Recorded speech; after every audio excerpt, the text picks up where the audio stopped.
Yes, yes, y'all, and you don't stop to the beat, y'all, and you don't stop. Yes, y'all, and you don't stop until the beat comes. Says the beat is short shot. Come on. What's up, Philly, and welcome to another exciting episode of Philly Scoop, brought to you by waterice.com, your scoop to everything Philly. I'm your host, Jay. Now, today we're at the 1925 Lounge here in Rittenhouse, and if you're a fan of Boardwalk Empire or anything vintage, then this is the place to be. It has a great nightlife scene. It's very vintage-like. There's a lot of great bars here, and we're gonna get some more areas of 1925 Lounge and take a little tour throughout the episode. Now, today our episode is dedicated solely to hip-hop. Philadelphia is a big hip-hop city, and we want to make sure we capture the essence here in Philadelphia with an episode dedicated to one of my loves, hip-hop.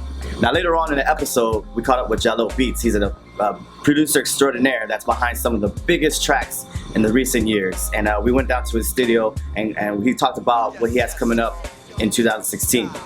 We also did a recap at the Philadelphia Hip Hop Awards, where we talked to some of the local artists, some celebrities, got the sights and sounds. So we're gonna get to that later as well. But for right now, we're going down to South Philly, and we're gonna catch up with the people at Hip Hop Heritage. Now, Hip Hop Heritage is a program that's dedicated to the youth of Philadelphia, and it teaches them everything about hip hop, elements, the essence, just everything that you always wanted to know, something I always wanted to learn. Especially down in high school and middle school and things like that. So we're gonna go down to South Philly, check out myself and Leah Faye, and this is Hip Hop Heritage on Philly Scoop. Hey guys, so we're here with Monica, which is the program coordinator for Hip Hop Heritage, and we're about to get the inside scoop on what goes on with this awesome program. So Monica, thank you so much for inviting us. Absolutely. We're so excited to introduce this to everyone. I'm excited to have you guys here. Yeah. Yes, it's awesome. So the first thing we want to know, so let's stroll a little bit through the hallway. First thing we want to know is, how did this idea start and how did it come together? So it started around 2009, and that started with a summer program that we had for younger kids, so kids in elementary school to middle school, and it was known as Hip Hop Island. Oh. And that wasn't yet here, that was at the Chinese Association of Washington.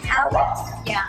And it kind of flourished into a high school program, Sure. and that was after school, very small, and in Jackson Elementary School. So we only had a gym, we had like 4 B-boys, we didn't even have DJs, and then we got here and we got the bigger space, so we were able to get more instructors, more Sure. activities going. Yeah. Right, awesome. And further along that, do you feel like, in my head it was, but is it true that this does keep kids out of trouble, makes them prepare for college? Yeah. What other things does it do for them? Like, does it feel like that's what's happening? That's the goal? Yeah, so the goal for us is to teach kids that hip hop is a culture, and that it promotes things like peace, love, unity, and having fun. Sure. And that they can take these elements of hip hop and they can apply it to the workplace, and they can apply it to school. So the discipline that they learn, the techniques that they learn, everything that they learn here, they can apply elsewhere. And that's really our goal, is to encourage them to always think forward. I'm in love with it. So let's get into the classroom, because I can't wait. We're about to go into each classroom and see what the kids are doing, how they're engaging themselves, and the art of hip hop. So let's go. And learn some stuff.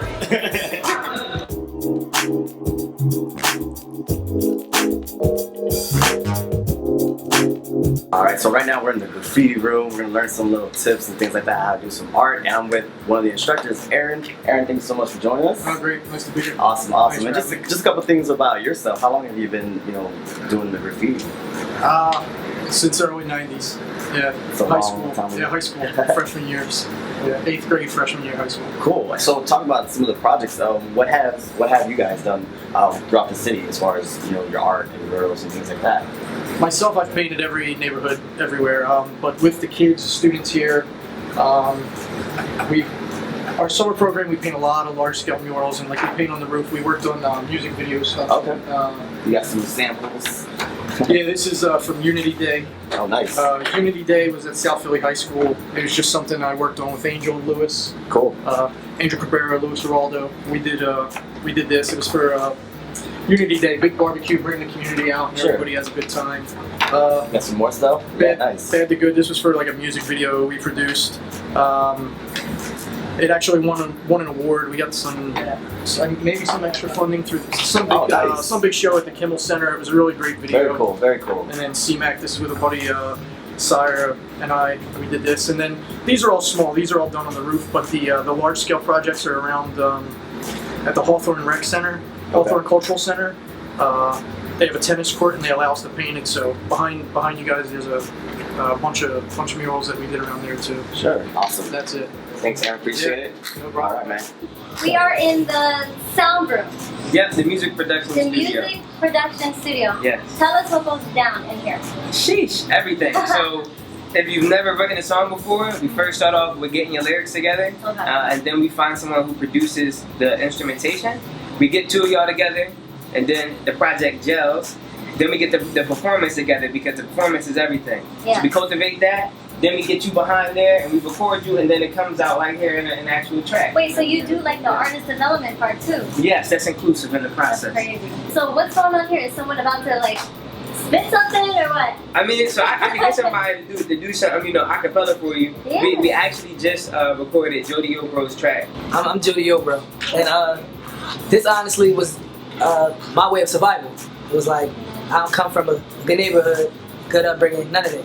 But like, this was my outlet to actually live past, you know, summer, through Yeah. summer, after school, just period. Like, this was the only outlet to actually survive. Yeah. So I came here and made music. Alright, cool. Well, we'd like to see you do your thing. When I was little, I popped Skittles, had to be cool like mom, cause she was drowsy off them blues, so she took work off. I remember cold night chairs outside of the stove, me and my bro at my crib, and we hang like Jim Crow. It got your name on it, so put your cap on his coat. We had enough, we had to bag it in a row like a boat. And when your fingers get cold, you had to suffer the blisters. And if you mess with my sisters, you got hooks like fishes that slams me snap like a pitcher. When I was pouring like pitchers, Dots got there made me dinners. Chicks, they think I'm a winner. Now I'm up in their crib, I see more than Skinner. Tell the Lord I'm a sinner, I hope her father forgive her. When we got the Linmore, that devil got in my sister. She started skipping them dinners and she just let niggas in her. She was stuck in the fast lane with them curves, no handbrakes. All I do is chief and my niece don't know my damn face.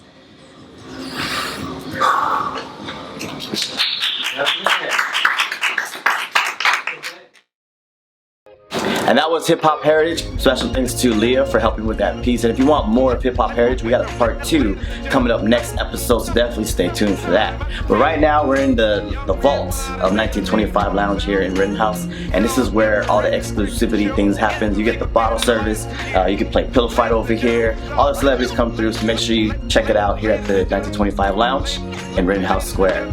Now we're gonna go to the Philadelphia Hip Hop Awards. We got a nice recap for you guys to enjoy. Our very own Leah Faye was down there once again. She caught all the sights and sounds. She talked to some of the celebrities, the artists, all of those things. So we're gonna go right now to the Hip Hop Awards here on Philly Scoop.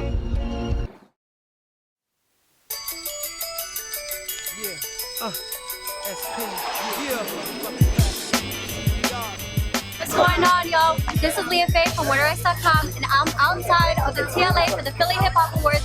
The line is already crazy. We got Philly's hottest producers, Philly's hottest artists, entrepreneurs, the movers and shakers of the city, and soon we're gonna go in and talk to them, so stay tuned.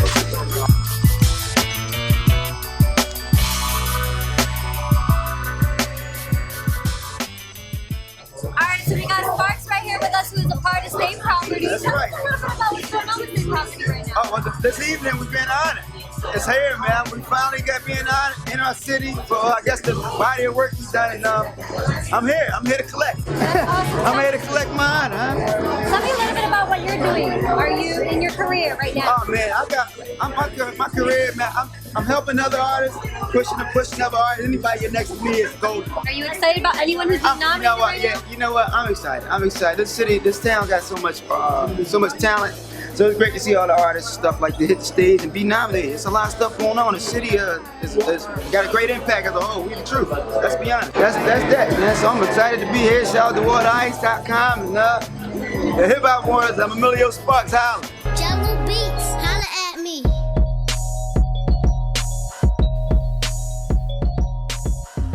Alright, so we got Charlie Baltimore here at the Philly Hip Hop Awards. Hey, woman. What's going on? Got a lot going on right now. You know, I own my own label, so we're working on that. But I always come to the Hip Hop Awards to support. I haven't been here in 2 years though, so I'm excited. And I got my daughter with me tonight. She's so gorgeous. Tell us what you feel that the Philly Hip Hop Awards brings to the Philadelphia community. I mean, mean, I think it's so important because to me, even though Philly has some of the most talented artists in the world, to me, we're still underrated. You know what I mean? Still underdogs. So I think this is special for all of the artists that are here. To, you know what I mean? Just to show the love and support. So definitely had to come out. Absolutely. What are you looking forward to tonight? Everything. I can't wait. I'm also presenting an award tonight. Oh, you are? Yeah. Best female artist. Best female artist. So look out for that. Female empowerment. Exactly. Yo, fuck all this slow music. I'm trying to fuck off some gangster shit. Bitch, hand me my motherfucking perks off that dresser. Oh yeah, give me my shades. Girl, what's up with that nana? Alright, so we got Natalie here from Walk Top Wives. How are you doing? I'm great, Kate. How are you? Good. I love what you're wearing. Thank you. Tell me what you're wearing. I'm wearing Haciendo and loving it. And my stylist is actually building the content. Okay. And the gem. What brings you out here today?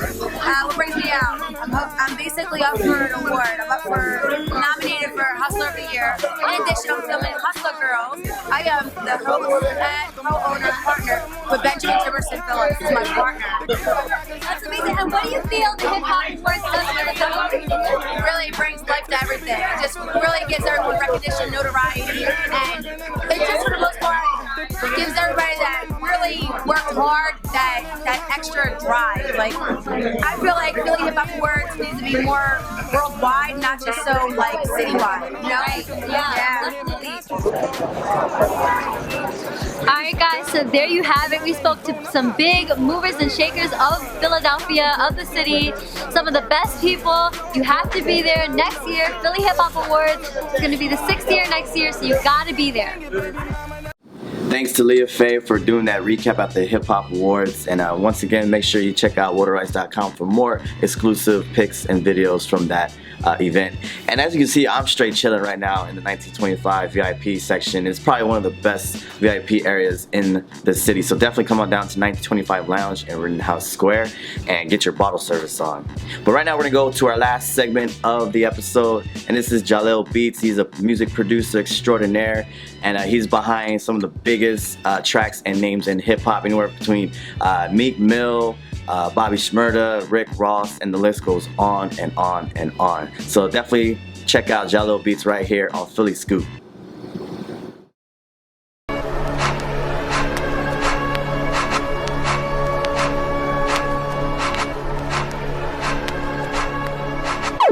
Jahlil Beats, holla at me.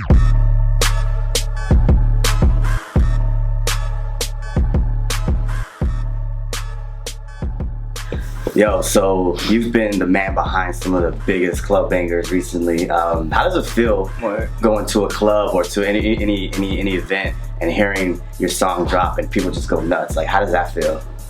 It's crazy, man. It's still like surreal. Yeah. You know what I'm saying? When I started, I just wanted a song on the radio. You know what I mean? I just wanted to hear myself on the radio. More notably, the Bobby Shmurda song, like, did you know as soon as you put that beat together, like, this is gonna be crazy, or was it kind of like, came out of nowhere? Yeah, it came out of nowhere, because first it was Lloyd Banks' song. Okay. And Banks never bought the record, and he just like leaked it out. And never did nothing with it. So I put the beat on an instrumental mixtape, Crack Music 6. And you know, Bobby and Rowdy started like, you know, doing like a lot of beats off that mixtape, recording to him, you know what I mean? And he did Hot Nigga, and I think he did a video, and you know what I'm saying, it went viral. It was all over like Instagram. Yeah, like, the dance. Yeah, it's funny dance. And what happened was I was like late on it, you know what I'm saying?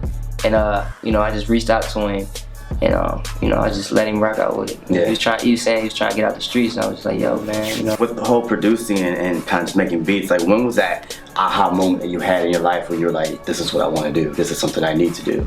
I think the first time I heard my song on the radio, me and Meek Mill, I think it was our first song. It was a song called So Fly, off his Flamers 2 mixtape. And Cosmic Kev was playing it like crazy on Friday 99. Yeah. And my mom was coming from the market and she heard it. Yeah. You know what I mean? She hit me up. She was like, no, she chirped me. Oh, wow. She was like, yo, I heard your joint on the radio. She was hyped, so I'm just like... So let's talk about Fan a little bit. How has being a father really kind of kept you driven or motivate you more to kind of keep doing what you're doing and maybe even progress? Yeah, it just gives me a balance, you know what I'm saying? Cause I'm not really working for myself anymore. You know, I got 3 kids. I got 2 daughters and a son. And you know, every move, you know, I think about my kids. You know what I'm saying? So it's just all about balance. You know what I'm saying? Making them right moves and being the best father for my kids and being there. You know, I gotta turn down a lot of stuff. You know what I'm saying? Just to spend some time with my kids. Cause I'm always on the road. Sure. Especially in Philadelphia, there's a lot of MCs coming up. There's a lot of producers. Word. What are some words of advice? Actually, give me 3 like of your best advice that you could give somebody coming up trying to get in the game. First and foremost, you gotta stay original. You know, it's cool to sound like me. It's cool to sound like any of these other dudes out here. But to come out with your own sound, that's what's gonna really take you to that next level and make you remember. You gotta come in and change the game. You know what I'm saying? My favorite producers was Swiss Beats, Manny Fresh, you know what I mean, the Neptunes, you know what I'm saying? I tried to take what they had and combine them all into one and make my own sound. I'm glad you said Manny Fresh. Mad people be sleeping on Manny Fresh. He's underrated, you know what I'm saying? He's one of the best to me. Yeah. One question I like to ask artists and producers of your caliber, there's a burning building, there's 3 albums that you can only save. What are the 3 albums that you got saved from that burning building? Life After Death, Biggie, Life After Death, Jay-Z, Blueprint, and DMX, It's Dark and Hell Is Hot. Any reasons why, specifically, why those 3? Well, I came up, the first rapper I was listening to was like Biggie, Mace, you know what I'm saying, The Lox, you know what I'm saying, you know, Life After Death was maybe the first album I ever listened to as a kid, you know what I'm saying, that I could really just listen to and understand it. Blueprint is like my favorite album ever, and you know, It's Dark and Hell Is Hot. That's like a tie with Blueprint. Yeah, that's tough. My favorite. That's a tough album. Favorite albums. You know what I'm saying? Yeah. DMX is like one of my top 5 favorite rappers ever. Sure. Yeah, that's good. I mean, those are 3 great albums. I was curious. Yeah, for sure. And as far as all the beats that you made, what's the one beat that you were like exceptionally proud of? One of my favorite joints is Tony's Story. Okay. From Jane Chaser's One. That's one of my favorite songs that I've. Why? Just because of the finished product, you know what I'm saying? It was a great story. It just showed people that Meek Mill is capable of doing that next level shit. Right. I mean, that MCs can't do in the game, you know what I'm saying? Yeah. So that's definitely one of my favorite joints. That's a good one. That's a good one. Real quick, where can people find you on social media? You can follow me on Twitter at Jahlil Beats, JAHLBEATS. That's my Twitter, that's my Instagram, and my Facebook. Cool. And is there any projects coming up that we should be aware of and you want to kind of get ready for? Rick Ross, Black Market, Meek Mill, Dream Chasers 4, Slaughterhouse, Glass House. I got my single coming soon. Skrillex. What? My artist is coming. Yo, that's big time. yeah. I've been doing the DJing thing too. Yeah. Me and Skrillex got the same booking agent. Okay. M Only. You know, just been working, man, doing the DJing thing. You know, crossing over the EDM trap. You know, still doing the hip hop shit. You know what I mean? Just crossing all boundaries. Yeah, just doing music, man. You know. That's what's up. Well, pleasure, man. Appreciate it, man. Appreciate y'all doing this, man. Jahlil Beats. You already know what it is. And that was Jahlil Beats. Make sure you check him out because he has a lot of things coming up for 2016. And that is our episode for today. I want to thank Leah Faye. I want to thank the Philadelphia Hip Hop Awards. And I also want to thank Hip Hop Heritage for letting us watch and do what they do. And a special big shout out to 1925 Lounge here in Rittenhouse Square. And make sure you come on down to 925 Lounge and ask for Brian Taylor. He'll definitely hook you guys up. Once again, this is Philly Scoop. I'm your host, Jay. Waterice.com, your scoop to everything Philly.